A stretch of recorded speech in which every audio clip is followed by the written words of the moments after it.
ताली बजाने का खास अंदाज के पीछे क्या परंपरा है, क्या रहस्य है? शुभ और अशुभ दो स्थिति में तालियां बजाने का हमारा रिवाज है। ऐसा कहते हैं कि अंतिम संस्कार को जो आम लोग होते हैं वो नहीं देख सकते। समाज में बहुत सारे मिथ्य फैले हुए हैं, बहुत सारी भ्रांतियां हैं कि जूते चप्पलों से मारा जाता है, रात को निकाला जाता है और सारा सिंदूर लगाने की परंपरा होती है, तो उसके पीछे क्या हिस्ट्री है? श्रृंगार जो होता है वो हमारे गुरु के नाम का होता है। इसका किसी अन्य पुरुष से कोई संबंध नहीं होता है। कौन से देवता या फिर देवी आपके आराध्य हैं? हमारे अर्धनारीश्वर हैं, हम उन्हीं के स्वरूप या उनके अंश कहलाते हैं। किन्नर अखाड़ा बनाने के पीछे क्या धार्मिक उद्देश्य रहा है? किन्नर अखाड़े का गठन इसी उद्देश्य के साथ किया गया था कि समाज में सामान्य जस बैठाकर उनको उनका मुख्य स्थान दिया जाए। कुछ गाते हैं, कुछ सुनाते हैं या फिर ताली बजाकर बोलते हैं कि देना। ट्रेन और बसों में ये सब चीजें एक तरह से आजकल सिर्फ और सिर्फ धंधा बना रखा है। किन्नर से ऊपर और देवता से नीचे उप देवता का जो हमें स्थान प्राप्त है, हमें दर्जा प्राप्त है, क्योंकि आने वाले समय में शायद धर्म की स्थापना के लिए पुनः एक बार शिखंडी हमें बनना पड़ेगा। अगर परिवार साथ नहीं निभाए तो संसार का साथ भी बेकार है, और जिस परिवार ने समाज ने त्याग दिया हो जिस व्यक्ति को, तो सोचिए उसका साथ कौन दे सकता है। ये दुआ ये प्रार्थना जरूर करते हैं कि हे ईश्वर, इस जन्म में तो हमें अधूरा जन्म दिया है, हम जैसे आए हैं वैसे जाएं, लेकिन अगला जन्म जो है हमारा वो पूर्ण स्त्री का हो या पूर्ण पुरुष का हो, हमें ये जन्म दोबारा ना दिया जाए। क्या भगवान की भक्ति में लिंग और पहचान का फर्क होता है? क्या ताली की आवाज के पीछे रहस्य होता है? ब्रह्मांड में जिसे अर्धनारीश्वर कहा जाता है, जिसे पूर्ण समझा जाता है, वहीं समाज किन्नर को अधूरा क्यों कहता है? क्या सच में एक दुआ जो राजा को रंक और रंक को राजा बना सकती है? हम जानेंगे इस पॉडकास्ट में किन्नर समाज का पूरा रहस्य। नमस्कार, श्री दिशा भक्ति का खास कार्यक्रम देख रहे हैं आप, धर्म संवाद, और मैं हूं आपके साथ प्राची मिश्रा। आज के इस पॉडकास्ट में हम खोलेंगे किन्नर समाज के पूरे रहस्य कि कैसे किन्नर समाज के बीच पर रहकर यातनाएं सहन करता है और कैसे फिर भी वो अपने आप को ईश्वर से जोड़ के रखता है। आज के इस खास पॉडकास्ट में हमारे साथ मौजूद है महामंडलेश्वर संजना सिंह राजपूत, किन्नर अखाड़ा। तो सबसे पहले बहुत बहुत स्वागत है मैम आपका। पूरी स्वराज टीम को और आपको भी बहुत बहुत आभार, धन्यवाद यहाँ आमंत्रित करने के लिए। और धर्म संवाद का जो संदेश आज आपके माध्यम से जन समाज के बीच जाएगा, उसके लिए बहुत बहुत आभार पूरी टीम को। मैम, पहले आप बताइए कि आपका सफ़र कैसे शुरू हुआ। हमारे दर्शकों को पहले अपने बारे में बताइए आप। मैं इतना ही बताऊंगी कि सफ़र कोई भी आसान नहीं होता है, और जहाँ पर हम किन्नर समाज की बात करते हैं तो किन्नर समाज का सफ़र और जीवन और उनकी जीवन शैली जो है वो बहुत ही कठिन होती है। और वास्तव में अगर मैं कहूँ कि शायद एक तपस्यापूर्ण जीवन किन्नर समाज में अगर हम कहें तो हमारा यही होता है कि स्त्री समाज से अलग, पुरुष समाज से हटकर जो जीवन हम समाज से अलग होकर जीते हैं, तो वो सबसे बड़ी साधना ही होती है हमारी। और बहुत कुछ फेस करना होता है समाज के द्वारा, परिवार के द्वारा। किन्नर समाज जो फेस करता है, जो दंश झेलता है समाज का, और उससे हट के जब वो एक अलग जीवन जीता है तो उसमें अलग चुनौतियाँ होती हैं। बहुत सारे भेदभाव, तिरस्कार, अपमान का घूंट पीकर यूं ही हम किन्नर नहीं बनते हैं। तो किन्नरों का जीवन बहुत कठिन होता है, मेरा ही नहीं, पूरे किन्नर समाज का। जी मैम, आप मध्य प्रदेश की पहली पैरालीगल ट्रांसजेंडर वॉलंटियर रही हैं, तो कैसा रहा आपका सफ़र, कैसे आपने इसको पूरा किया था? ये बहुत आसान नहीं था मेरे लिए, क्योंकि एक तरफ पहले परिवार को छोड़ना समाज के दबाव में, और उसके बाद में एक पुरानी पहचान को अगर कहूँ कि दफन करना, समाप्त करने के बाद में एक नया जीवन शुरू करना, ये मेरे लिए बहुत कठिन था। और दूसरा ये है कि समाज में स्वीकारता नहीं होने की वजह से एक अंधकारमय जीवन, ये इतना आसान नहीं था। आज जो पहचान स्थापित की है, या मैं सामाजिक क्षेत्र की बात करूं या आध्यात्मिक की क्षेत्र की बात करूं, तो इतना आसान नहीं होता है। क्योंकि आज हम जब देखते हैं कि एक स्त्री को संघर्ष करना होता है, एक पुरुष को संघर्ष करना होता है, और वो स्त्री या पुरुष समाज के दायित्व निभाने के योग्य होते हैं, होते हुए भी उनको संघर्ष करना होता है। लेकिन अगर हम किन्नरों की बात करें तो हमें किसी का सहयोग नहीं मिलता है, हमारे अपनों का जो साया नहीं होता है। और इस बीच अगर एक अलग राह हमें चलना है, अगर अलग राह पे चलना है, तो ये हमारे लिए और कठिन प्रोसेस हो जाती है, कठिन प्रक्रिया हो जाती है, समाज के साथ में किस तरीके से जीकर हमें कुछ करके दिखाना है। तो पैरालीगल वॉलंटियर खंडपीठ सदस्य के रूप में अपनी पहचान स्थापित करना मेरे लिए इतना आसान नहीं रहा है। ये 16-17 सालों की तपस्या रही है, और तब जाकर यहाँ तक मैं पहुँची हूँ। जी मैम, किस तो इस सफ़र में आपका किसने साथ निभाया, किसने आपका सहयोग किया था? देखिए, अगर साथ निभाने की बात करें, तो अगर परिवार साथ नहीं निभाए तो संसार का साथ भी बेकार है। और जिस परिवार ने, समाज ने त्याग दिया हो जिस व्यक्ति को, तो सोचिए उसका साथ कौन दे सकता है और कौन सहयोग करेगा। क्योंकि जिस परिवार में जन्मे, जिस परिवार में जन्म लेने के बाद अगर उस परिवार को सिर्फ ये कहकर त्यागना पड़े कि भाई किन्नर होने की वजह से हमारी बदनामी हो रही है और रिश्तेदारों में समाज हमारे पे थूक रहा है, मजाक बना रहा है, और जिस परिवार को किन्नर होने की वजह से त्यागना पड़े, जो परिवार सहयोग नहीं कर पा रहा है, तो हम समाज से क्या अपेक्षा करेंगे? हमारी क्या अपेक्षा होगी कि समाज का दूसरा वर्ग हमें सपोर्ट करे।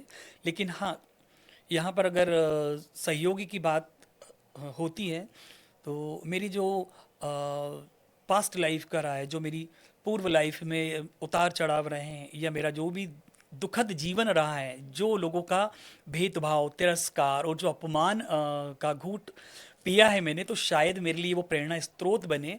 और मुझे लगता है कि अगर वो मेरे जीवन में नहीं होता, तो मैं यहाँ तक नहीं होती। तो मेरे लिए सहयोगात्मक भाव जो रहा है, वो समाज का नकारात्मक व्यवहार जो मेरे प्रति रहा है, तिरस्कार, अपमान, बार बार कटाक्ष करना, तो वो मेरे लिए प्रेरणा स्रोत बने और वो मेरे लिए सबसे ज़्यादा सहयोगी रहें इस सफ़र के लिए। तो मैम, आपने अपने मुश्किल के समय में भगवान को कैसे याद किया? देखिए, मेरा मानना है कि भगवान को याद करना, भगवान को पूजना, भगवान को मानना एक अलग चीज़ होती है, लेकिन अपने अंदर भगवान को जागृत करना वो एक अलग चीज़ होती है। अगर हम बात करते हैं भगवान की, तो शायद ये कोई अलग बात नहीं हो जाएगी कि हम भगवान को पूजते हैं, मानते हैं, दिन रात भगवान का नाम जपते हैं, लेकिन उस भगवान के स्वरूप को पहचानते नहीं हैं अमूमन ज़्यादातर। लेकिन बस हम, किसी ने बोल दिया है तो हम उसको उस हिसाब से पूज रहे हैं। लेकिन हमारी खुद की जागृति और हमारी खुद की सोच जब जागृत होती है, तो ये समझ लिए कि अहम ब्रह्मास्मि, कि भगवान हमारे अंदर है। कि भासे भूमि, गासे गगन, वासे वायु, आसे अग्नि, नासे नीर, ये 5 तत्वों से बना शरीर, जिसे हम शव भी कहते हैं। जागृत अवस्था में ये एक तरह से शिव तत्व का प्रतीक है। लेकिन जब शक्ति रूपी सांस इस देह को छोड़ती है, तब ये शव में परिवर्तित हो जाता है। तो शिव और शक्ति दोनों हमारे अंदर ही हैं। तो मेरा मानना है कि अहम ब्रह्मास्मि, वो 5 तत्व से मिलकर हमारे अंदर स्वयं भगवान विराजमान है। हमें इधर उधर भटकने की ज़रूरत नहीं होनी चाहिए। बिल्कुल दीदी, आप मुझे बताइए कि कौन से देवता या फिर देवी आपके आराध्य हैं? हमारे अर्धनारीश्वर हैं, जो हमारे ही, हम उन्हीं के स्वरूप या उनके अंश कहलाते हैं। और उसके बाद में जो हमारे कुल देवी और कुल देवता, ग्राम देवता जो होते हैं, वो हमारे बहुचरी माता हैं। और हमारे जो सुहाग और हमारे आराध्य हैं, दूसरे जो हमारे के इष्ट देव, वो अरावन देव हैं, किन्नरों के जो प्रमुख। और जो किन्नरों की देवी जो है, वो हमारी बहुचरी माता, मुर्गा माता के नाम से, जो गुजरात के पाली में उनका, जी मैम, अब आप थोड़ा सा हमारे दर्शकों को बता बिल्कुल, दीजिए। कि उनका मुख्य स्थान है। और वर्ष में एक बार जो वहाँ पे मेला भर आता है, और बहुत प्राचीन कथाएं हैं उनके बारे में। तो कहीं ना कहीं जो हमारी कुल देवी, उनको अगर माना गया है, तो ये एक उनका जो पौराणिक कथा के अनुसार कि वहाँ के जो कि राजा थे और उनकी बेटियां थीं।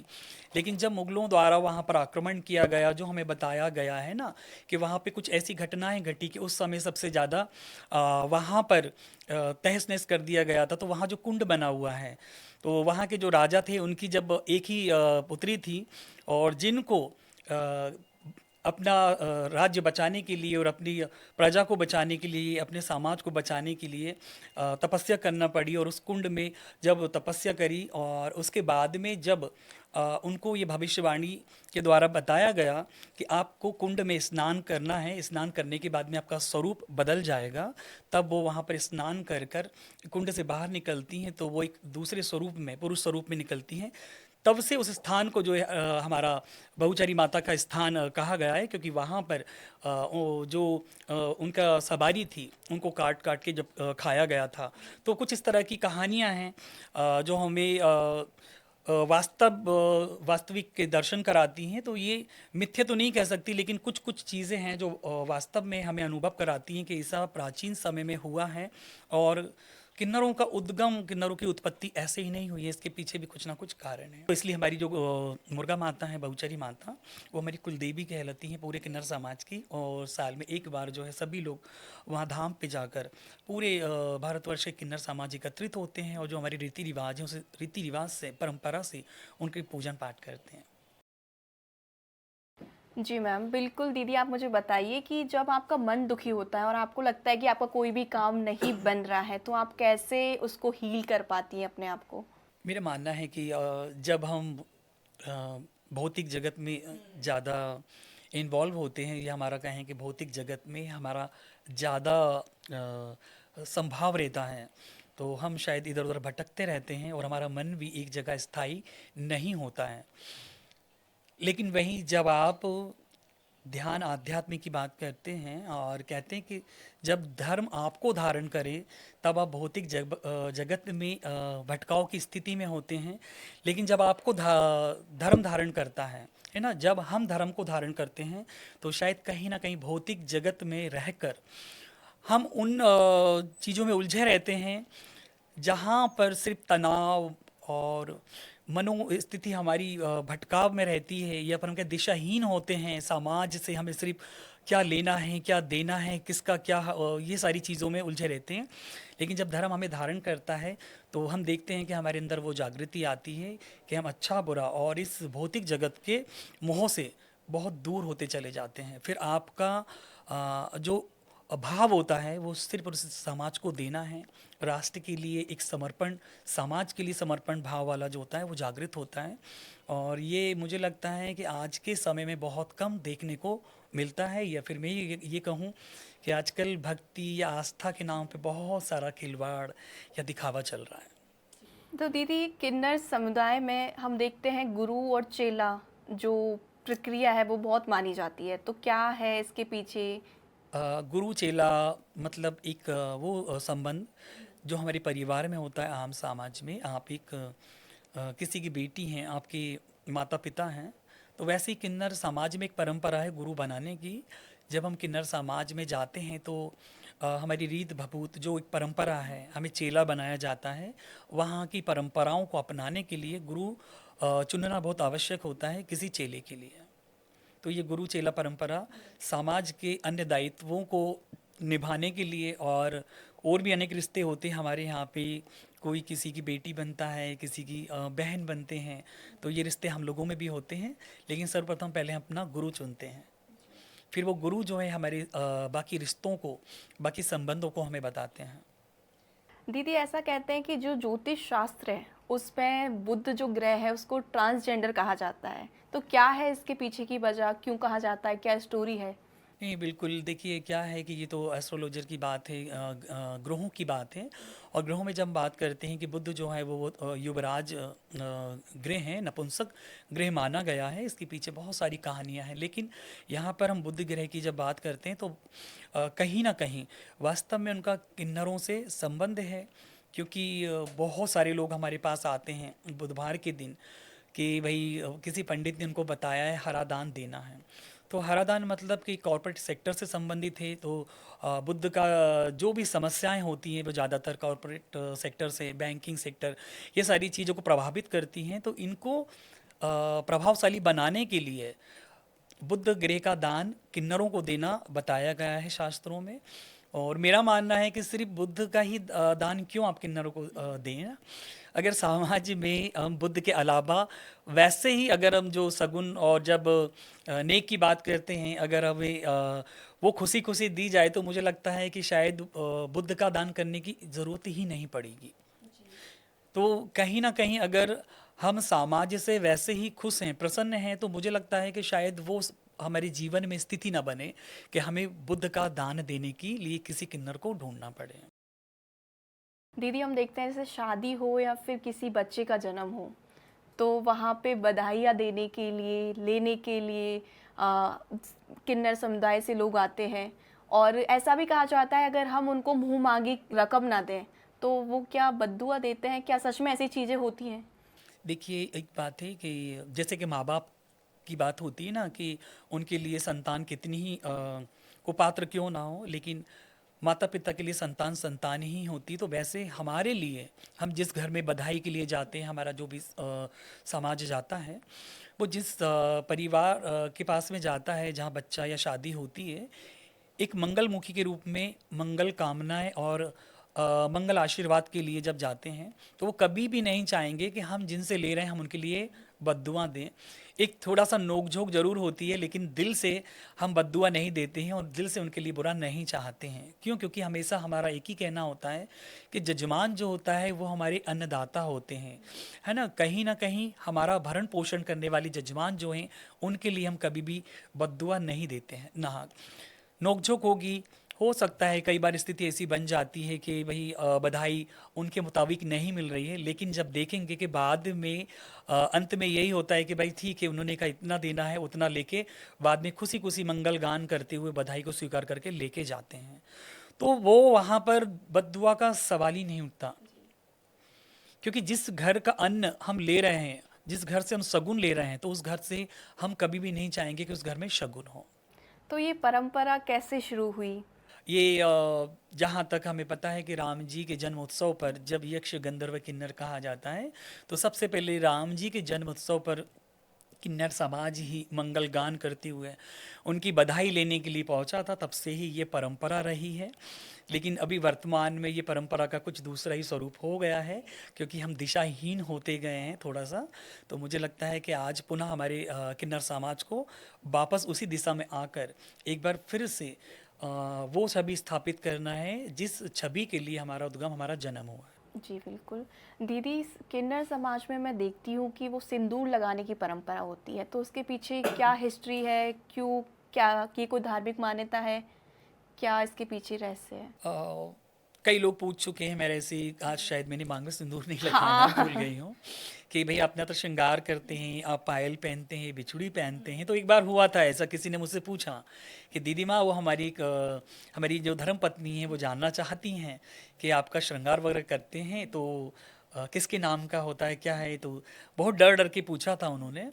तो मैं ये बताना चाहूँगी, और उनको भी यही बताया था मैंने, कि श्रृंगार जो होता है वो हमारे गुरु के नाम का होता है। इसका किसी अन्य पुरुष से कोई संबंध नहीं होता है, क्योंकि जो अरावण देव हमारे जो होते हैं वो सुहाग होते हैं। उसके बाद में जो हम श्रृंगार करते हुए और जिनके राम नाम की हमें रीत पड़ती है, जिनकी हम शरण में शरणागति, जो हमारे गुरु होते हैं, ये उनके नाम का श्रृंगार होता है। तो श्रृंगार करने का कोई नियम या फिर तरीका भी है? नहीं, बिल्कुल नॉर्मल जो होता है सबका अपना-अपना, और हमेशा पार्लर में जाने की ज़रूरत नहीं पड़ती है, लेकिन बहुत सारे लोग जाते हैं। तो हमारा नॉर्मली होता है कि भई हमको अपने गुरु के नाम का बिंदी, सिंदूर और जो सुहाग सामग्री होती है, वो सुहाग का जो श्रृंगार कर कर ही जब हम जजमान के पास में जाते हैं, तो वो एक अलग ही ऑरा होता है उसका, और ये बहुत ज़रूरी है। ये गुरु की पहचान होती है कि हाँ, जो किन्नर समुदाय होता है वो शादी वाली रस्में सारी निभाता है? मेरा मानना है ऐसा व्यक्तिगत, मैं नहीं मानती कि किन्नरों की शादी होती है। ये एक भ्रम और एक मिथ्या है बहुत बड़ा, और आजकल कुछ लोग बहुत गलत तरीके से इसका प्रचार प्रसार भी कर रहे हैं। किन्नर अर्थात कि वो व्यक्ति जो ना स्त्री है ना पुरुष है। और जब हम वैवाहिक संबंध की बात करते हैं, शादी की बात करते हैं, तो शादी का मतलब होता है स्त्री और पुरुष के बीच सृष्टि का सृजन करने के लिए, है ना? तो वो वैवाहिक संबंध जो शादी का जो रस्म है वो एक स्त्री पुरुष के लिए है, ना कि किन्नर के लिए।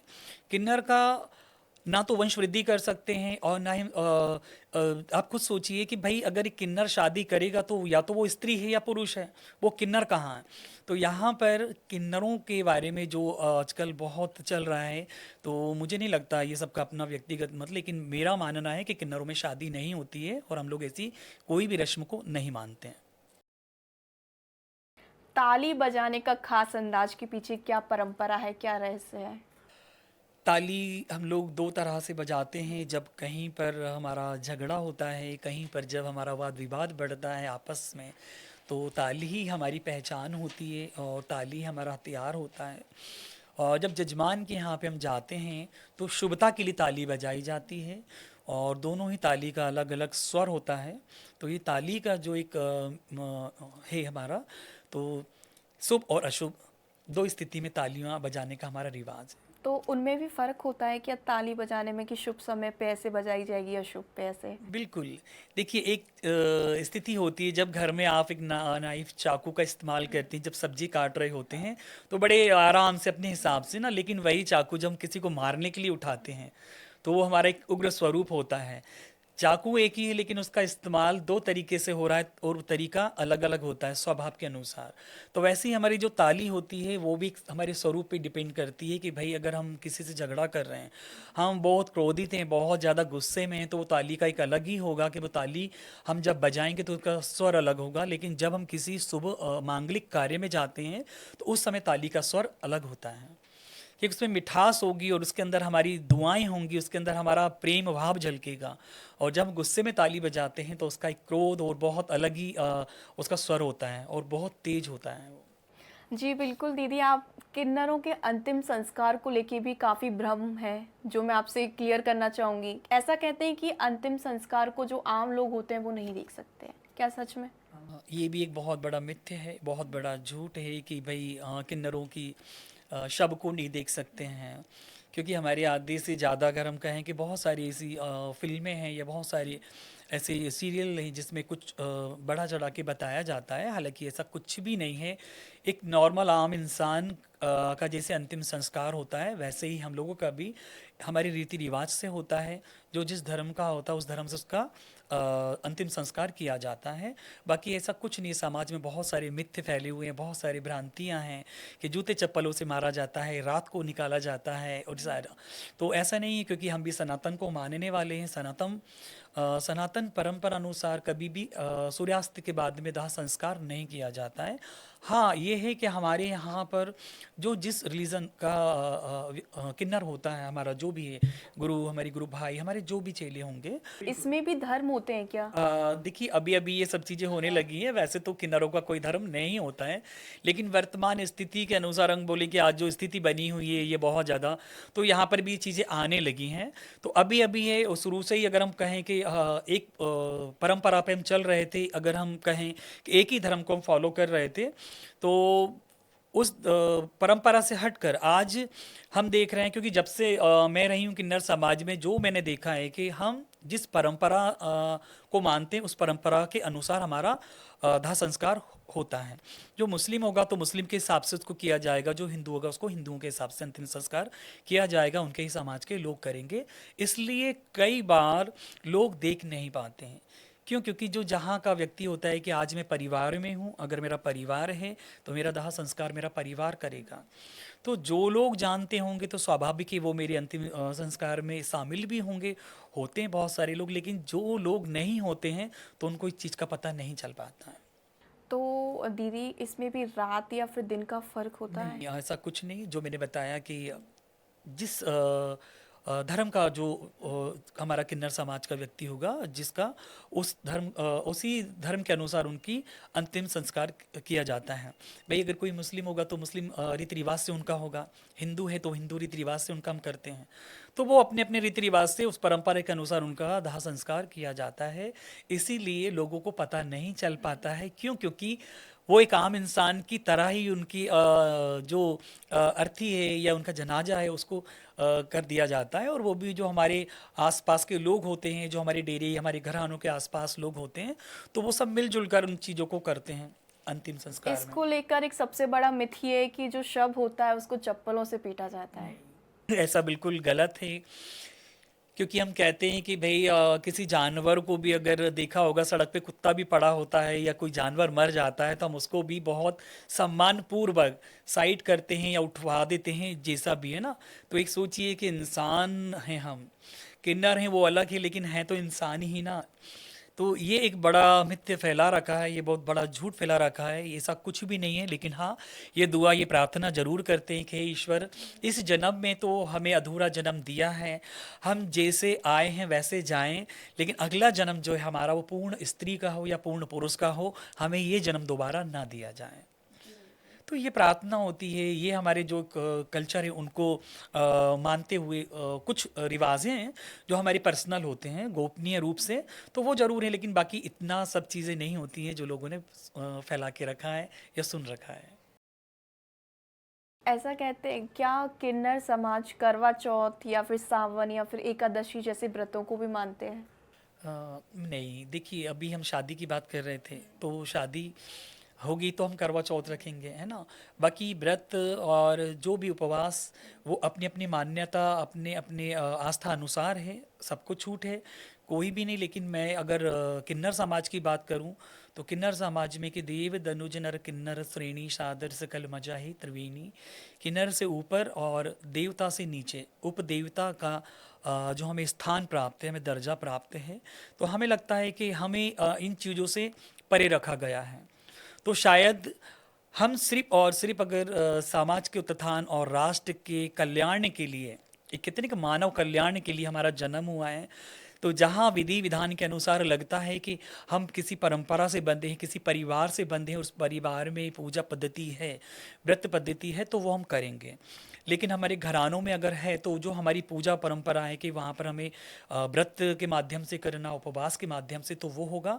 बाकी करवा चौथ और ये हमारे यहाँ पे नहीं होता है, क्योंकि ये अमूमन पति के लिए होता है और हमारे पति होते नहीं है, क्योंकि हम लोगों में तो शादी दीदी है। कुछ व्रत ऐसे भी होते हैं जो बच्चों के लिए किया जाता है, तो क्या आप उन व्रतों को करती हैं? हमारे यहाँ पे कलश यात्रा होती है, हमारे यहाँ घट स्थापना होती है, हम जो भी गुप्त पूजा साधना करते हैं वो समाज के लिए ही होती है, और समाज के उन बच्चों के लिए होते हैं जो जन्मजात नवजात शिशु होते हैं। क्योंकि किन्नर समाज जब भी घर से ढोलक निकलता है, तो वो यही प्रार्थना करता है कि हे ईश्वर, हमें ऐसा घर मिले जहाँ पे हरा मड़वा हो और किसी बांझ की कोख खुली मिले। मतलब हम हर उस व्यक्ति के लिए दुआ कर रहे, प्रार्थना कर रहे हैं कि हे ईश्वर, हमें वंश वृद्धि वाला घर मिले, जिस घर में सदस्य बड़ा हो, क्योंकि वहाँ से हमारा रिजक मिलेगा। तो हम वैसे ही समाज के लिए दुआ करते हैं, हमारे लिए दुआ नहीं करते हैं।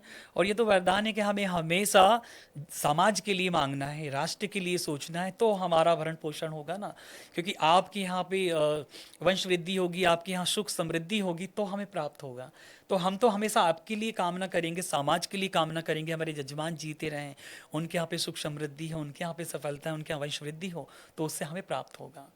तो हमेशा किन्नर समाज स्त्री पुरुष और आम समाज के लिए प्रार्थना करता है, और जो भी पूजा पद्धति है उस पूजा पद्धति के अनुसार ही करता है। जी बिल्कुल, आप बताइए, आप किन्नर अखाड़े से ताल्लुकात रखती हैं, तो जो किन्नर अखाड़ा बनाने के पीछे क्या धार्मिक उद्देश्य रहा है?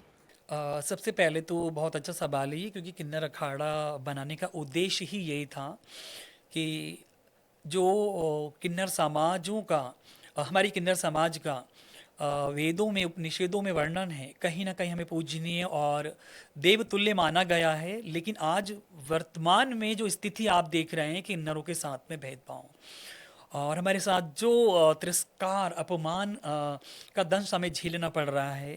किन्नर अखाड़े का उद्देश्य, किन्नर अखाड़े का गठन इसी उद्देश्य के साथ किया गया था कि किन्नर समाज को पुनः समाज के अंदर सम्माननीय और पूजनीय स्थान देते हुए समाज में सामंजस्य बैठाकर उनको उनका मुख्य स्थान दिया जाए।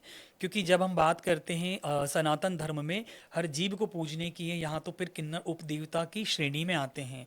भगवान राम ने वरदान दिया था जिन्हें, द्वापर में जिस शिखंडी ने महारथी का दर्जा प्राप्त किया है कि तातस्य परमेश वाचा शिखंडी चा महारथा, मतलब कि द्वापर में किन्नरों को महारथी का दर्जा मिला है। तो ऐसे किन्नर समाज को पुनः समाज की मुख्य धारा में एक सकारात्मक छवि के रूप में स्थापित करने के लिए किन्नर अखाड़े का गठन हुआ था, किन्नर अखाड़े का जो शुरुआत हुई थी। और उसी परंपरा और उसी उद्देश्य को हम लोग पूर्ण कर रहे हैं कि हमारा किन्नर समाज के जितने भी यूथ या युवा हैं वो गुरुकुलम और शिक्षा पद्धति से जो हमारी सनातन संस्कृति है उससे जुड़े, हमारी धर्म हमारी संस्कृति को जीवंत रखें, क्योंकि आने वाले समय में शायद धर्म की स्थापना के लिए पुनः एक बार शिखंडी हमें बनना पड़ेगा।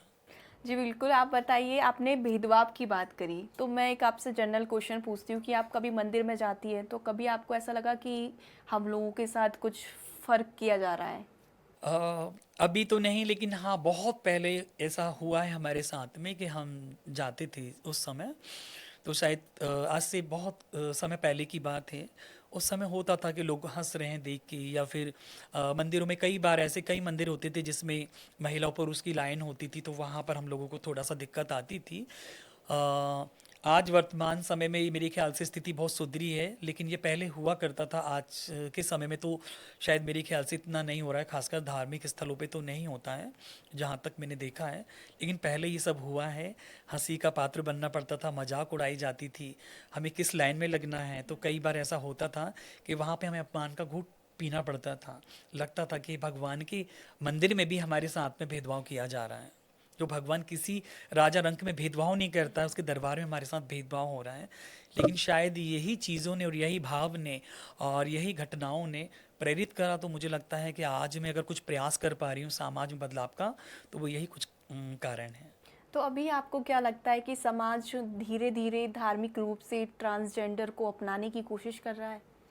बिल्कुल, क्योंकि आज से हम अगर 16-17 साल पहले की बात करें तो बहुत स्थिति अलग थी, और आज की अगर स्थिति हम देख रहे हैं तो बहुत अलग है। आज सबसे पहली बात कि भाई आज पॉडकास्ट में बुलाया गया है ना, आज किन्नर समाज को बुलाकर उनके साथ इंटरव्यू किया जा रहा है, तो ये बदलाव नहीं तो और क्या है। तो मैं ऐसे देखती हूँ कि यही बदलाव बहुत ज़रूरी है कि लोग हमारी भावनाओं को, हमारे संदेश को, हमारे मैसेज को मीडिया के माध्यम से जन जन तक पहुंचाया जाए। और मेरे ख्याल से ये एक बहुत अच्छा बदलाव है जो आज आप भी देख रहे हैं। बिल्कुल। दीदी, कठिन समय में आपको कहाँ से ताकत मिलती है? आपको लगता है कि हाँ, नहीं, अब तो मैं कुछ कर लूँगी? वही जो मैंने कहा कि ध्यान, ज्ञान, ध्यान, आध्यात्म। तो किस चीज़ का ध्यान करती हैं आप? कौन से मंत्र या फिर जप का? मैं ज़्यादातर गायत्री मंत्र का ही करती हूँ, और जैसे कि दिन के हिसाब से होता है कि बाकी 7 दिन होते हैं, 7 डेज अलग अलग जो होता है, तो उस हिसाब से थोड़ा सा कुछ कुछ विधियाँ होती हैं उस हिसाब से। और बाकी का जो है नमः शिवाय जो हमारा पंचाक्षर मंत्र होता है, वो सबसे ज़्यादा मैंने देखा है कि बहुत ज़्यादा प्रभावशाली भी है। जब उठकर हम अगर उसको 7 बार, 21 बार या जो भी 27 बार आपकी सुविधा अनुसार जब आपको लगे, तो मुझे लगता है कि वो अपने आप में एक बहुत ज़्यादा ताकत देता है। और आपको कहीं ना कहीं से जो मानसिक रूप से तनाव होता है उसको दूर करने में भी बहुत ज़्यादा सहायक है। तो जब भी मुझे ऐसा लगता है, कभी एकांत या कभी कुछ ऐसा फील होता है कि भाई आज बहुत ज़्यादा स्ट्रेस, बहुत ज़्यादा टेंशन, बहुत ज़्यादा तनाव है, तो कुछ नहीं करती हूँ, अकेले में बैठ के सिर्फ और सिर्फ उसको ध्यान करते हुए मन ही मन में कंठस्थ करते हुए धीरे धीरे, तो मुझे लगता है कि शायद सब रिलैक्स हो रहा है। तो ये एक वास्तविकता है, रियलिटी है जो मैंने देखा है, अनुभव करती हूँ। और ऐसे बहुत सारे लोग हैं जो अपने जीवन में अनुभव कर रहे हैं। दीदी, मैंने देखा कि आप भगवान पे बहुत आस्था रखती हैं। तो क्या आपके जीवन में कोई कैसा चमत्कार हुआ है जो आपने सोचा होगी, हाँ, ये तो भगवान की वजह से ही हुआ है? मेरे लिए यहाँ पे आना एक सबसे बड़ा चमत्कार यही है, क्योंकि आज से 15-16 साल पहले जिस किन्नर समाज के व्यक्ति को, ये मैं कहूँ कि मुझे किन्नर बोलकर मेरा तिरस्कार कर दिया गया था, त्याग कर दिया गया था, जिस समाज ने, जिस परिवार ने, आज वही परिवार, वही समाज जो है मुझसे मिलने के लिए और संवाद करने के लिए, ये मैं कहूँ कि वही समाज के लोग जो मेरी मजाक बनाते थे, है ना, जिन्होंने न जाने क्या क्या कहकर मेरा तिरस्कार किया, अपमान किया, आज मेरे लिए सबसे बड़ा चमत्कार यही है कि आध्यात्म में वो शक्ति होती है कि जब हम अपने आप में सच में ज्ञान, ध्यान, आध्यात्म के द्वारा जागृति लेकर आते हैं, तो वो सब कुछ होने लगता है जो आप चाहते हैं। तो आज ये सबसे बड़ा चमत्कार है मेरे लिए कि आज उन लोगों का नज़रिया मेरे लिए बदल गया है। आज जो व्यक्ति मेरा मजाक उड़ाते थे, आज वो मेरे काम को लेके और मुझको लेकर तारीफ करते हैं, या मुझसे मिलने के लिए कि भाई हमें मिलना है, बड़ा अच्छा है। तो यही बड़ा चमत्कार है कि उनकी सोच बदली है। बिना कुछ करे। तो ये चमत्कार नहीं है तो और क्या है कि मुझे बताने की ज़रूरत नहीं पड़ती है, मुझे बोलने की ज़रूरत नहीं पड़ती है कि मैं किन्नर हूँ। लेकिन आज वो किन्नर स्वरूप होने के बाद जो एक ज्ञान और ध्यान आध्यात्म के माध्यम से बदलाव आया उनके नज़रिए में, तो ये सबसे बड़ा चमत्कार मेरे लिए है। आपके लिए आध्यात्मिक शांति का मतलब क्या है? आध्यात्मिक शांति का मतलब वो है कि आप जब शांत रहकर सही निर्णय ले सकें और वो निर्णय समाज के हित में हो, राष्ट्र के हित में हो और कहते हैं ना कि मतलब अगर हम बदलेंगे तो युग बदलेगा। तो हमारा शांत स्वभाव, जब हम मन से शांत होते हैं और हमारे अंदर जब शांति स्थापित हो जाती है तो मेरे ख्याल से एक बहुत बड़ा बदलाव आपके आसपास देखने को मिलता है। आप बदलने की क्षमता रखते हैं, वही सबसे बड़ी शांति होती है कि आप शांत रहते हुए जो क्रूरतावादी हैं या जो लोग बहुत नेगेटिव भाव, नकारात्मक भाव से घिरे हुए हैं, बहुत तनावग्रस्त हैं और वो आपके पास आके बहुत प्रसन्न होते हैं या फिर वो आपके पास में आकर ये कहें कि आपके पास बैठकर बहुत अच्छा महसूस होता है, बहुत शांति महसूस होती है। तो मेरे हिसाब से वास्तविक शांति वही होती है। समाज में कई तरह के भेदभाव होते हैं, लिंग, जाति। तो ऐसा कहते हैं कि जब इंसान मर जाता है, उसकी मृत्यु हो जाती है, तो सिर्फ एक आत्मा ही है जो अमर रहती है। तो क्या आत्मा का भी कोई जेंडर होता है? मुझे नहीं लगता कि आत्मा का कोई जेंडर होता है, क्योंकि आत्मा जो है वो अ, एक अलग हो जाता है। हम ये कह सकते हैं कि भाई आत्मा भी एक स्वरूप, जो हम कहते हैं ना पंच तत्व, जो थोड़ी देर पहले हमने बात की, तो पंच तत्व से बनी ये देह जो है, उस देह को वो आत्मा धारण करती है उनके प्रारब्ध कर्म अनुसार। तो मुझे लगता है कि आत्मा का कोई स्वरूप नहीं होता, उसका कोई जेंडर नहीं होता है, क्योंकि आत्मा एक वो सूक्ष्म जीव है जिसे कोई देख नहीं सकता, लेकिन उसे महसूस करने के लिए और समाज में या फिर हम कहें कि भौतिक जगत में उसको अनुभव करने के लिए इस देह को धारण करना बहुत ज़रूरी होता है। हम सब अलग अलग तरह के अलग अलग कलर के कपड़े पहनते हैं, वैसे ही आत्मा जो है अलग अलग देह को धारण करती है उनके कर्म और उनके प्रारब्ध अनुसार। आज अगर मेरे अंदर इस देह में है तो आत्मा किन्नर नहीं है, ये देह किन्नर की है, ये शरीर किन्नर का है, लेकिन आत्मा का कोई जेंडर नहीं है, क्योंकि जो आपके अंदर आत्मा है वही मेरे अंदर है। तो जो आत्मा की हम बात करते हैं परम सत्ता, वो सब में एक ही है, उसका कोई जेंडर नहीं, ना वो किसी के साथ भेदभाव करती है ना भेदभाव हो सकता है। एक देह में आने के बाद में ये भेदभाव और ये सारी चीज़ें उत्पन्न होती हैं। तो दीदी, आप मुझे बताइए कि किन्नर जो समाज होता है, क्या उसकी पूजा पद्धति हम लोगों से अलग होती है? थोड़ी बहुत अलग होती है। हम ज़्यादा तो नहीं कहेंगे कि हमारी कुछ चीज़ें ऐसी हैं जो गोपनीय रहती हैं, हमारी कुछ साधनाएं गोपनीय होती हैं, बाकी का हम जब जनरली कहीं जाते हैं तो सबका एक जो आप लोगों की पूजा पद्धति होती है वो, क्योंकि हमारे जो भी अरावन देव हैं या फिर हमारी जो कुल देवी कुल देवता, क्योंकि सबका अपना अपना एक घर में साधनाएं होती हैं, तो उसी तरह से किन्नर समाज की कुछ साधनाएं गुप्त होती हैं और वो प्राइवेसी के दायरे में गुप्त रूप से ही की जाती हैं। वो प्रत्येक व्यक्ति का अपना अपना होता है। जैसे हिंदू धर्म में माना जाता है कि शुभ मुहूर्त, शुभ लगन की हम बात करते हैं, उसी के अकॉर्डिंग हम कोई भी शुभ काम करते हैं। तो आप भी उन चीज़ों को फॉलो करती हैं?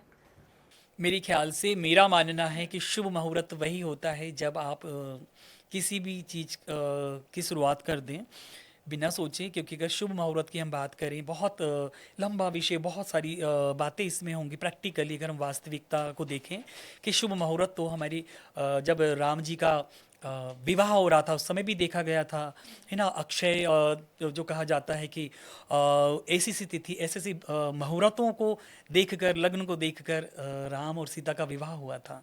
तो मेरे हिसाब से भगवान भी ये कहते हैं कि जिस काम में आप शुभ कार्य कर रहे हो वो शुभ मुहूर्त अपने आप में स्वयं शुभ हो जाता है। तो हमें किसी भी अच्छे काम के लिए शुभ मुहूर्त का इंतज़ार न करते हुए उस परम सत्ता का आदेश मानते उस कार्य को आरंभ कर देना चाहिए। जी बिल्कुल दीदी, ऐसा कोई त्योहार जो आपके दिल के बहुत करीब हो? अ, हमारा दीपावली ही है, और वैसे होली भी, क्योंकि हम लोग बहुत इसमें जो समरसता वाला कहते हैं तो वो हम लोग भी बहुत अच्छे से मनाते हैं, लेकिन दीपावली हमारा सबसे फेवरेट है।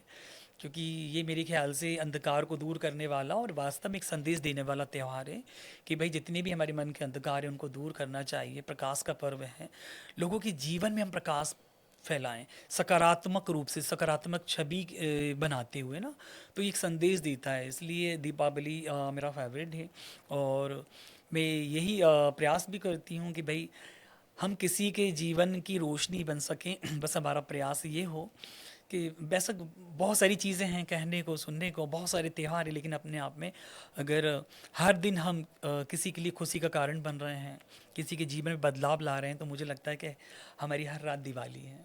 बिल्कुल, नवरात्रि के टाइम में क्या खास पूजा आप लोग करते हैं? जो गुप्त नवरात्रि होते हैं उस दिन जरूर विशेष साधना होती है हमारी। बाकी तो फिर चैत्र और कुआं के नवरात्रि जो होती वो मूर्ति स्थापना और जो भी घट स्थापना होती है वो होती है। बाकी जो गुप्त नवरात्रि होती हैं उनमें हम लोगों की विशेष साधना होती है। जी बिल्कुल। दीदी, ऐसा कोई समय आया हो या फिर ऐसा कोई पल जिस टाइम आपको भगवान से कुछ शिकायत करने का मौका मिला हो कि नहीं, अब तो मुझे बोलने दो, अब मेरे से नहीं हो रहा है? हम्म, जब मैंने घर छोड़ा था और जब पहली बार गई थी, उस समय जब 2-3 बार आत्महत्या करने का प्रयास किया, उसके बाद मुझे लगा था कि शायद अब अति हो चुकी है। उस समय शिकायतें थी परिवार से, भगवान से कि मैंने ऐसा क्या किया है जो मुझे ऐसी सज़ा दी है या मुझे ये जन्म दिया है। लेकिन आज मुझे वो शिकायतें भी वरदान लग रही हैं, वो वरदान लगती हैं कि शायद अगर वो समय नहीं होता तो आज मैं यहाँ पॉडकास्ट में आकर अपने अनुभवों को साझा नहीं कर रही होती, ध्यान आध्यात्मिक के ऊपर बात नहीं कर रही होती। तो वो एक नेगेटिव पार्ट था जो मेरा, शिकायतों से भरा भगवान से। अब भगवान से शिकायत नहीं है, मैं कहती हूँ जो दिया है तूने मेरे लिए पर्याप्त है, और वो दिया है मुझे जो सबको हासिल भी नहीं है। तो मुझे कोई शिकायत नहीं है, मैं कहती हूँ सबके हिस्से में ये चीज़ें आना चाहिए। जी बिल्कुल, आपने बात कही है, जो व्याप्त है वही पर्याप्त है। तो उस समय आपने कैसे, कौन था जिसने आपकी सहायता करी? कैसे आपने सोचा था कि आपको ये सारी चीज़ें करनी है? मैं जब पहली बार अपने इस नए करियर की शुरुआत हुई, नए करियर की, उस समय हमारे एक एनजीओ के डायरेक्टर थे, उनका नाम था मिस्टर वेणु पिल्लई। तो उन्होंने मुझे बहुत काउंसलिंग की, बहुत मोटिवेट किया हर चीज़ के लिए। जब जब मुझे लगता था तो वो मुझे काउंसलिंग करते थे, क्योंकि कई बार ऐसा प्रयास भी हुआ कि आत्महत्या कर लेना चाहिए, मतलब स्थिति ऐसी बनी थी, तब वो मुझे समझाते थे और घंटों बैठ के। और शायद मुझे लगता है कि वो जो उनके शब्द हैं वो आज भी मुझे कहीं ना कहीं प्रेरणा देते हैं। और दूसरी की जो स्थिति बनी है कि भाई लोगों ने जो मेरे साथ में किया है उसको भी एक हथियार बनाकर मैंने अपने आप को बदलने का प्रयास करा है। और मुझे लगता है कि जब आपके साथ में कोई घटना होती है, जब उस घटना को याद करने के बाद एक होता है कि मैं दूसरे के साथ भी वही करूं, और एक होता है कि नहीं वो घटना मेरे साथ हुई है तो किसी और के साथ ना हो। जब ये वाला भाव आता है तो अपने आप ही बदलाव आता है। तो मेरे प्रेरणा स्रोत रहे हैं वो, और उन्होंने मुझे बहुत कुछ सिखाया है। और मुझे आज अच्छा लगता है कि उन्होंने एक ऐसे व्यक्ति को जिसको समाज ने त्याग दिया था, है ना, जो जिसका बहुत तिरस्कार हुआ है, जिस किन्नर समाज को पास में बैठालने से लोग सोचते थे, है ना, तो वो ऐसे व्यक्ति को इस प्रकार से उन्होंने तराशा है कि आज मैं आपके सामने ये सब बोल पा रही हूँ। तो ये एक उनको मैं बहुत धन्यवाद कहती हूँ, और उन जैसे जितने भी लोग हैं उन सबको जिन्होंने अपना अपना रोल अपने अपने स्तर पे मुझे सपोर्ट किया, मुझे योगदान दिया। जी बिल्कुल दीदी, आप मुझे बताइए कि अगर आपको ये पूरा सफ़र, जैसे कि मैं बात करूँ आपकी जर्नी को एक बुक में लिखने का मौका मिले, तो आप उस बुक का क्या नाम देंगे? मैं तो यही कहूँगी कि अगर पूरी जीवनी की बात करें तो शायद यही होना चाहिए कि किन्नर का या फिर संजना का नया जन्म या पुनर्जन्म जिसे कहते हैं, कुछ इस तरीके का नाम होना चाहिए कि जिसमें मेरा अतीत भी समाज के बीच हो, और अतीत में जितने हमने दंश झेले हैं ये हमारा किन्नर समाज झेलता है, वो भी लोगों तक पहुँचे। कि किस तरीके से हमारा एक जन्म खत्म होने के बाद में हम इसी जीवन में दूसरा जन्म जीते हैं या दूसरा जन्म लेते हैं, कि जिस परिवार में हमारा जन्म हुआ हम उससे हटकर उसको समाप्त कर कर एक नया हमारा जो उद्गम नया जन्म होता है किन्नर समाज में। तो मुझे लगता है कि ऐसा ही कुछ नाम होना चाहिए। जी बिल्कुल। आप देखते हैं, हम देखते हैं कि भारत में विकास की बात हो रही है, हर समुदाय आगे बढ़ रहा है। तो आप मुझे बताइए, जो किन्नर समुदाय है वो उसमें क्या क्या चीज़ें अपग्रेड हुई हैं? अभी तक तो जैसे कि हम बात करें सरकारी योजनाओं का कुछ कुछ जैसे आयुष्मान कार्ड का है तो वो ट्रांसजेंडर सर्टिफिकेट की बात करें और ट्रांसजेंडर बोर्ड की बात करें, जैसे हमारे मध्य प्रदेश में ट्रांसजेंडर बोर्ड का भी जो है गठन हुआ है। तो इस तरह का जो सरकार द्वारा चलाई गई योजनाएं हैं उनका भी कहीं ना कहीं हम लोगों को लाभ मिल रहा है या उससे जोड़ा जा रहा है। तो ज़्यादा तो नहीं लेकिन इतना कहूँगी कि हाँ कुछ हद तक बदलाव आया है और कुछ हद तक बदलाव आना भी बाकी है। बिल्कुल, मैं आपसे कुछ और क्वेश्चन करूँगी कि जैसे हम देखते हैं ट्रेनों में, बसों में, जो किन्नर होते हैं, वो अपनी कुछ गाते हैं, कुछ सुनाते हैं या फिर ताली बजाकर बोलते हैं कि देना।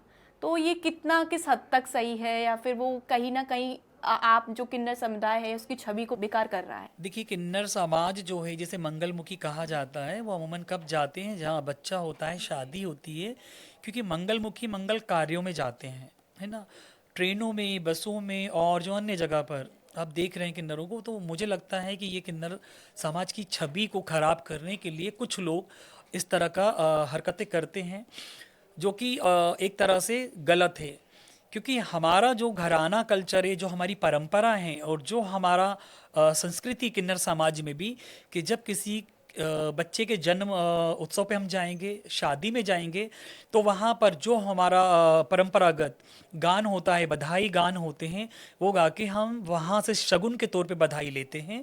जिस तरीके से आपने देखा होगा कहीं पर किसी बच्चे के जन्म पर जाकर बाकायदा सीधा सामान लेकर बधाई ग्रहण करते हैं, तो वो हम लोगों में सबसे ज़्यादा महत्वपूर्ण होता है, ना कि ट्रेन और बसों में ये सब चीज़ें एक तरह से आजकल सिर्फ और सिर्फ धंधा बना रखा है, जो कुछ लोगों ने किन्नर समाज की छवि को खराब करने के लिए इस तरह का एक प्रोपेगेंडा रचा रखा है पूरा। तो मैं कहती हूँ कि ये गलत है, ऐसा नहीं होना चाहिए और ये बहुत ही ज़्यादा समाज को भी सोचने का विषय है कि ऐसे लोगों को आप ना दें। बिल्कुल दीदी, मैं टीवी सीरियलों में देखती हूँ कि आपका जो समुदाय होता है उसमें भी गुरु होते हैं, चेले होते हैं, फिर उसके ऊपर एक होते हैं जिनको ओहदा दिया जाता है। तो ये क्या होता है, क्या सीरीज़ रहती है इसकी? तो हमारे दर्शकों को ज़रूर बताइए। ठीक वैसे ही जैसे कि जब एक परिवार में एक ज्येष्ठ पुत्र होता है बड़ा, और पिता के बाद में फिर उनको संपत्ति का दिया जाता है, जो शुरू शुरू से चला आ रहा है, ऐसी कुछ परंपराएं परिवारों में हैं। तो वैसे ही हमारे यहाँ भी है कि हमारे गुरु जो होते हैं वो हमें गादीपति, नायक बनाते हैं, है ना। तो ये हमारे अंदर हमारे किन्नर कल्चर में है, ये परंपरा है कि जो हमारे गुरु होंगे वो हमें बनाएंगे, फिर हमारे हमारे हम उनके जो शिष्य हैं फिर हम अपने चेले बनाएंगे कि आज हमारी चेला है। तो ऐसे ही ये गुरु शिष्य चेला परंपरा रहती है और ऐसे ही ये निरंतर चलती है कि भाई अगर मेरे बाद में जो भी मेरा छत्राधिकार होगा तो उसके अंदर जो मेरा चेला होगा वो उसको ग्रहण करेगा, वो गादीपति होगा। तो ये एक परंपरा है जैसे आम समाज में होती है, ठीक वैसे ही हमारे यहाँ पे भी ये परंपरा है। हम देखते हैं कि इसमें भी दल होते हैं, जो मैंने तो टीवी सीरियल में देखा है कि इसमें 2 दल होते हैं, वो आपस में लड़ते रहते हैं। क्या ऐसा होता है, या फिर ये एकजुट, आप लोग एकजुट रह के रहते हो? एकजुट ही होते हैं, कई बार स्थिति बन जाती है और झगड़ा कहाँ नहीं होता है ना। सास बहू का झगड़ा होता है, भाई भाई में झगड़ा होता है। तो किन्नर समाज में भी कहीं ना कहीं थोड़े बहुत मतभेद, थोड़े बहुत आपसी झगड़े होते हैं, लेकिन हम सब एक ही रहते हैं और एक ही होते हैं। जहाँ तक आपने देखा होगा तो आपसी झगड़े जो हैं आजकल सोशल मीडिया के माध्यम से थोड़े से वायरल हो जाते हैं, तो लोगों को लगता है तो कुछ कुछ चीज़ें हैं जो हैं उनको सुधारने की ज़रूरत है। और मुझे लगता है कि ये सब चीज़ों में सुधार होना भी ज़रूरी है, क्योंकि इससे पूरे किन्नर समाज की छवि खराब होगी। आपको क्या लगता है कि जो धार्मिक मंचों पर जो ट्रांसजेंडर है उसकी भूमिका बढ़ने लगी है, या फिर वो अपने आप को कैसे प्रेजेंट कर पा रहे हैं? बिल्कुल, धार्मिक मंचों पर जब तक हमारी भूमिका और हमारी संख्या नहीं बढ़ेगी तो तब तक हमें लगता है समाज की सोच नहीं बदलेगी। क्योंकि समाज को ये दिखाना भी ज़रूरी है कि सिर्फ हम मांगने तक सीमित नहीं हैं, कि हम सिर्फ बच्चे की बधाई या शादी विवाह में जाकर ताली बजा के बधाई लेने लायक हैं। क्योंकि जो हमें त्रेता में भगवान राम ने वरदान दिया था उसको चरितार्थ करते हुए कि किन्नर वो योग्यता रखते हैं कि आप उनको उस नज़र से देखें। जो एक समाज में धर्म की स्थापना के लिए शिखंडी ने अपना योगदान दिया था। तो धार्मिक मंचों पे और धार्मिक क्षेत्रों में भी किन्नरों का उतना ही अधिकार है जितना एक दूसरे ब्राह्मण या जितने अदर लोग हैं उनका। और हमको तो मेरा मानना है कि किन्नर समाज को तो स्वयं ही धर्म ने धारण कर रखा है, तो हमारा तो वैसे ही होता है क्योंकि हम तो वैसे ही उपदेवता की श्रेणी में हैं। तो मुझे नहीं लगता है कि किसी के कहने से हमें धर्म के क्षेत्र में आना होगा। ये हमारी स्वयं की इच्छा, स्वयं की जागृति ही होगी जो हम धार्मिक मंच या धर्म के क्षेत्र में आगे आएँ और धर्म की कमान संभालें, धर्म की स्थापना, धर्म की रक्षा करें। जी बिल्कुल दीदी, आपने धर्म की बात करी तो हम जानना चाहेंगे कि आपका धर्म से जुड़ाव कैसे शुरू हुआ। मेरे ख्याल से जब मैं जन्म ली थी तभी से मेरा धर्म से जुड़ाव है, क्योंकि मेरे घर में मेरी माता जी जो हैं बहुत पूजा पद्धति वाली थी, बहुत पूजा पाठ करती हैं। तो उन्हीं को देखते ही, और दूसरा होता है कि ये हमारे प्रारब्ध से भी जुड़ा हुआ होता है कि आप तब तक किसी को नहीं पूज सकते जब तक आपका प्रारब्ध ना आपसे जुड़ा हो, है ना। तो मैं अगर आज धर्म से जुड़ी हूँ या धर्म की बात कर रही हूँ, धर्म के क्षेत्र में हूँ, तो शायद ये मेरा एक प्रारब्ध है जो अधूरा था, उसको इस जन्म में किन्नर के रूप में मैं पूर्ण कर रही हूँ। तो आपने धर्म के माध्यम से सेवा करने का ये रास्ता कैसे चुना। धर्म अर्थात कर्तव्य, है ना। कर्तव्य का मतलब होता है जिम्मेदारी।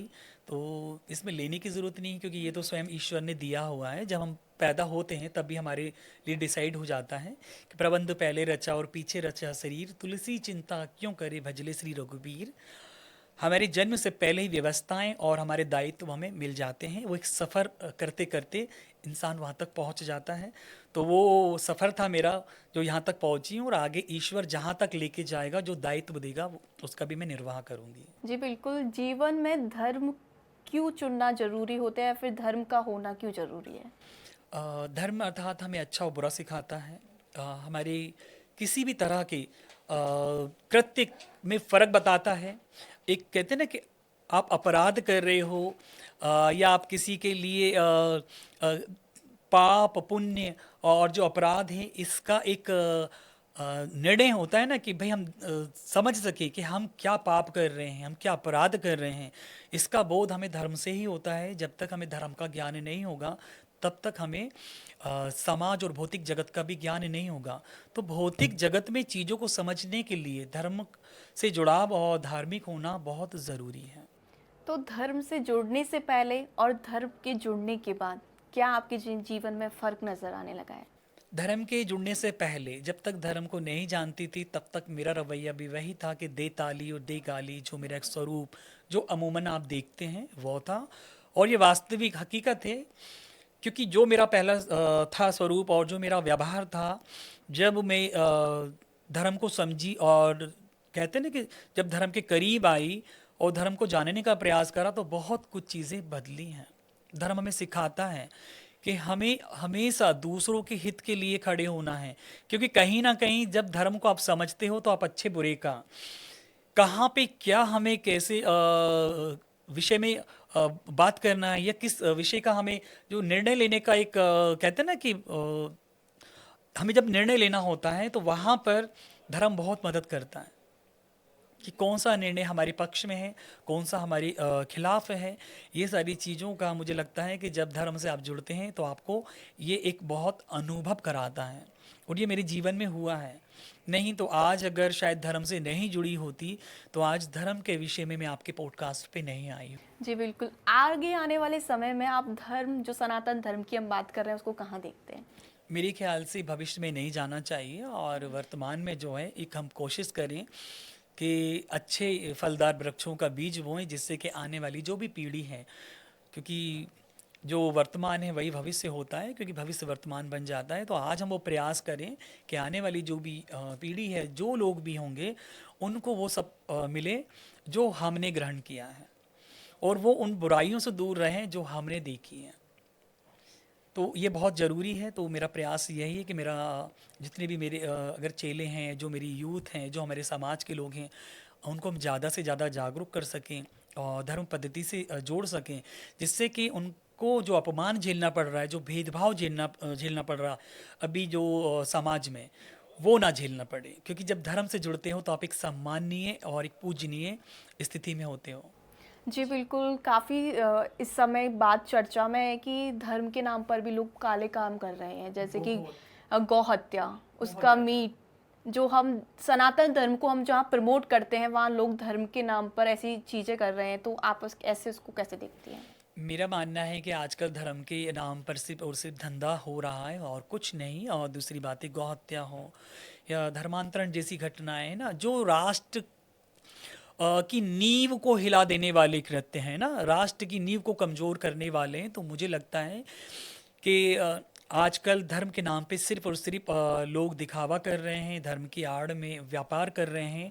वास्तविक धर्म को तो हमने किनारे कर दिया है, क्योंकि गौ हत्या जैसी कृत्य जो हैं, अगर वास्तव में लोग जो धर्म की बात कर रहे हैं और जो धर्म का चोला ओढ़े हुए हैं, अगर वास्तव में इन चीज़ों पर बात करते या धारण किया होता तो आज गौ हत्याएं रुक गई होती। तो हमें इसके लिए भी क्रांति, इसके लिए भी जागरूकता लाने की बहुत ज़रूरी है। और मुझे लगता है कि शायद किन्नर समाज इसमें एक बहुत अहम योगदान, बहुत अहम रोल निभाएगा आने वाले समय में। जी बिल्कुल दीदी, जैसा कि आपने हमें पूरी जर्नी बताई आपकी, तो ऐसे किसी भी अगले जो आपके समाज में किन्नर हो, उसको कोई तकलीफ ना हो, उसको कोई परेशानी ना हो, उससे उन सभी परेशानियों से वो बचे, तो उसके लिए आप क्या कहना चाहेंगी? कौन कौन से उपाय या फिर नियम? मैं यही कहूँगी कि हम आज जितने भी मेरे किन्नर समाज के हैं, क्योंकि हम समाज के बीच में रहते हैं, तो समाज का भी मान सम्मान और मर्यादित होकर समाज के साथ में रहें और ऐसे कोई कृत्य ना करें जिससे कि समाज प्रभावित हो। तो हमारा प्रयास ऐसा हो कि हम वो कृत्य करें, वो कार्य करें जिससे कि समाज में हमारी सकारात्मक छवि बने, लोगों का आकर्षण जो हमारी प्रति हो, लोगों का ध्यान हमारी तरफ हो। और जो हमारे साथ भेदभाव कर रहे हैं, एक आम समाज जो हमारे कल्चर, हमारी परंपराओं को नहीं समझ पाए, तो सबसे अच्छा अवसर ये अभी हमारा कि हम धर्म कर्म से जुड़कर और सामाजिक कार्यों के माध्यम से समाज के बीच में एक मध्यस्थता रखते हुए समाज के बीच पैठ बनाए, समाज की बीच एक अच्छी छवि स्थापित करें। और इससे अच्छा अवसर मुझे नहीं लगता कि दोबारा आएगा। तो ऐसे अवसर का लाभ लेते हुए आने वाली पीढ़ी के लिए हम कुछ अच्छा कर जाएं। जी बिल्कुल, आपने किन्नर समाज की बात करी, तो बताइए अब समाज के जो लोग आपको भेदभाव की नज़रिए से देखते हैं, उनके लिए आपका क्या संदेश रहना है? कुछ नहीं, ये तो चलता रहेगा, क्योंकि देखिए हर बुराई के बाद एक अच्छाई का जन्म होता है।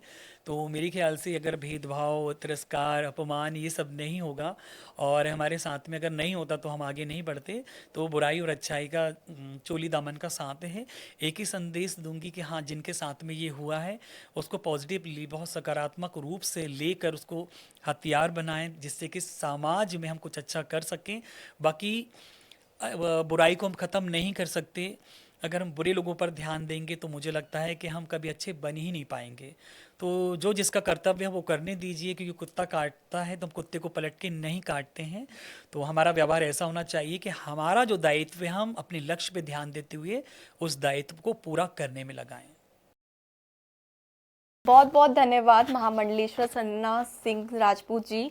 तो ये थी हमारे साथ महामंडलेश्वर संजना सिंह राजपूत किन्नर अखाड़े से, जिन्होंने समझाया कि जो किन्नर समाज को लेकर जो समाज में भ्रांतियां हैं वो कैसे लोगों के बीच में मतभेद पैदा करती हैं। आज हमने जाना कई ऐसे प्रश्न जो हम अपने पूर्वजों या फिर अपने समाज से सुनते आए हैं कि अंतिम संस्कार रात को किया जाता है, शव को चप्पलों से पीटा जाता है और शव यात्रा आम इंसान नहीं देख सकता। इन्हीं सभी सवालों का जवाब आज दीदी ने हमें दिया। और ऐसी ही जानकारी के लिए देखते रहें आप श्री दिशा भक्ति।